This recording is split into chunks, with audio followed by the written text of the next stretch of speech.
حج کے دوران مینا میں قربانی کے لیے جو ڈیسک بنائے گئے ہیں، کیا ان کے ذریعے قربانی کرنے سے فریضہ ادا ہو جائے گا؟ دیکھیں پاکستان سے بھی یعنی جب حج کے لیے جاتے ہیں نا تو وہ پیسے جو ہیں وہ بینک میں جمع کرواتے ہیں، جو سعودی بینک ہیں، یا اس طریقے سے مینا میں ڈیسک ہیں جو آفیشیل ڈیسک بنے ہوئے ہیں نا، یہ نہ ہو کہ وہ 2 نمبر ڈیسک ہوں گورنمنٹ کی طرف سے، وہ آپ کو ٹوکن ایشو کر دیتے ہیں، ٹائم بتا دیتے ہیں، تو وہ بالکل ٹھیک ہے، اس کو فالو کریں۔ اگر وہ آگے پیچھے کر دیتے ہیں تو آپ کوئی گناہ گار نہیں ہوں گے، لیکن پوری تسلی کرنے کے بعد جو آفیشیل ڈیسک ہیں، جو آفیشیل نہیں ہے پھر قطعاً آپ نہ ان کو دیں۔ وہاں پہ کچھ لوگ ویسے بھی پھر رہے ہوتے ہیں نا کہ جی آپ کی قربانی ہم کر دیتے ہیں، اور بہتر یہ کہ آپ خود جا کے قربانی نہ کریں، اس کی وجہ آپ کا ٹائم بہت ضائع ہوگا۔ پہلے دن یعنی 10 ذو الحجہ کو، عید والے دن، حاجیوں نے تو عید نہیں پڑھنی ہوتی، عید ان کو معاف ہے، تو پہلے دن کنکریاں جو ہیں صبح سویرے سورج روشن ہونے کے بعد آپ نے مارنی ہوتی ہیں۔ تو جب آپ کنکریاں مارتے ہیں اور اس دن صرف ایک جمرے کو، جو سب سے بڑے والا شیطان جسے کہتے ہیں، اس کو مارنی ہوتی ہے، اور وہ سب سے آخر میں ہوتا ہے۔ پہلے 2 کو انہوں نے ویسے ہی جو ہے نا لاک کیا ہوتا ہے، جو مکے والی سائڈ پہ ہے سب سے آخر، اور مینا سے دوسری والی سائڈ پہ۔ تو کنکریاں مارنے کے بعد سنت تو یہ ہے جو بخاری مسلم میں ہے کہ آپ نے پہلے کنکریاں مارنی ہے، اس کے بعد آپ نے قربانی کرنی ہے، اور اس کے بعد آپ نے سر کے بال منڈا کے عام کپڑے پہن کے تو طواف افاضہ کرنا ہے، بیت اللہ کا طواف،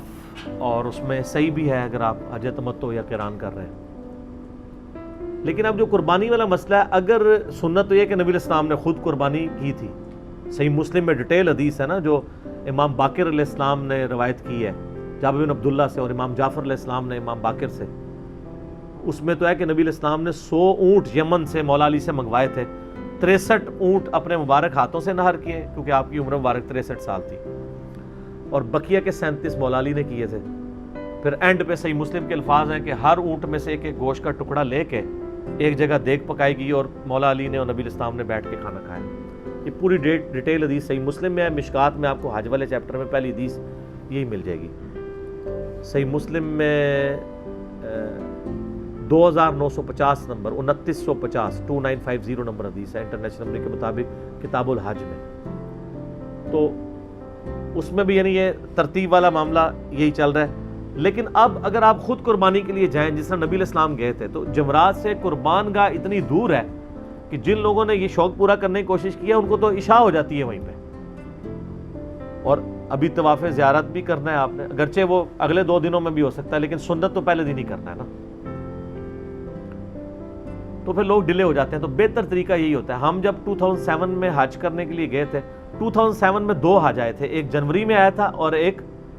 دسمبر میں، 18 دسمبر کو منگل کے دن ہم نے 18 دسمبر والا حج کیا تھا۔ تو ہمارے ساتھ جو ہم پرائیویٹ حج کیا تھا، تو ہمارے ساتھ جو یعنی وہ ٹریول ایجنٹ تھے، تو وہ ہر دفعہ ان کے ساتھ ایک بندہ جاتا تھا جو قربانی کے جانور وہاں خریدتا تھا، اور اس کے بعد وہ آفر دیتا تھا کہ آپ نے مجھ سے کروانی ہے، مجھ سے کروائیں، بینک سے کروانی ہے، بینک سے، تو لوگ کروا لیتے تھے،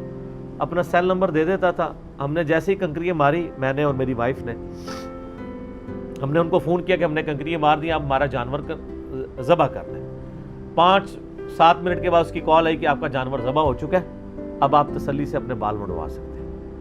تو اس طرح کا معاملہ کر لیا تھا۔ باقی ڈیسک جو آفیشیل بنے ہیں ان کے تھرو ہو جائے، پھر آپ نے وہم میں نہیں پڑھنا کہ انہوں نے پتہ نہیں وہ کیا یا نہیں کیا، یا ٹائم ایون آگے پیچھے ہو جائے تب بھی اس میں کوئی اتنا ایشو نہیں ہے۔ حنفی تھوڑے سے اس معاملے میں سختی کرتے ہیں، ٹائم کے ایشو کے اوپر ترتیب کو واجب قرار دیتے ہیں۔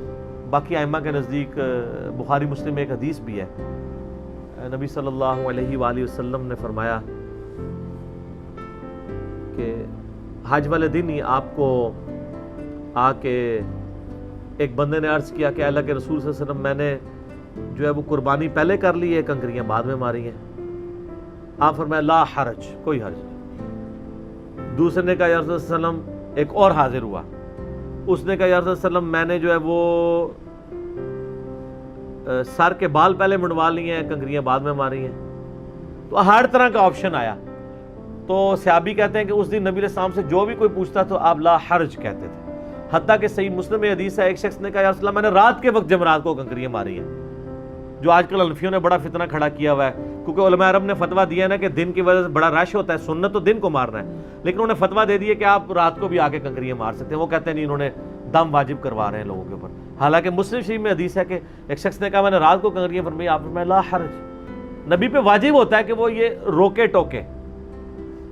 لا حرج کا مطلب کوئی نہیں، ورنہ آپ کہتے ہیں کہ تو نے غلطی سے کیا آمدہ نہ کریں، یہ نہیں آپ نے الفاظ استعمال کیے. تو میں یعنی امام شافعی، امام بن حنبل، امام مالک کے موقف کو صحیح سمجھتا ہوں کہ ترتیب اگر آگے پیچھے ہو جائے، پہلے میرے اس موقف میں تھوڑی سختی تھی پر اب میرا موقف یہی ہے،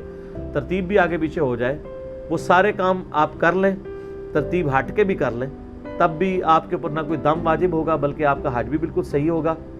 اور ترتیب ویسے یہی ہے کہ پہلے آپ نے جمرات کو کنکریاں مارنی ہے، اس کے بعد قربانی کرنی ہے، اس کے بعد بال منڈوانے ہیں، اس کے بعد عام کپڑے پہن کے طواف کرنا ہے. طواف کے بعد آپ نے صحیح کرنی ہے، کوشش کریں 10 کو ہی کر لیں. 10 کو نہیں کر سکتے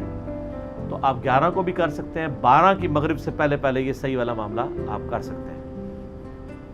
ٹھیک ہو؟ تو اگر آپ 12 سے بھی رہ گئے پھر تو آپ پہ دم واجب ہو جائے.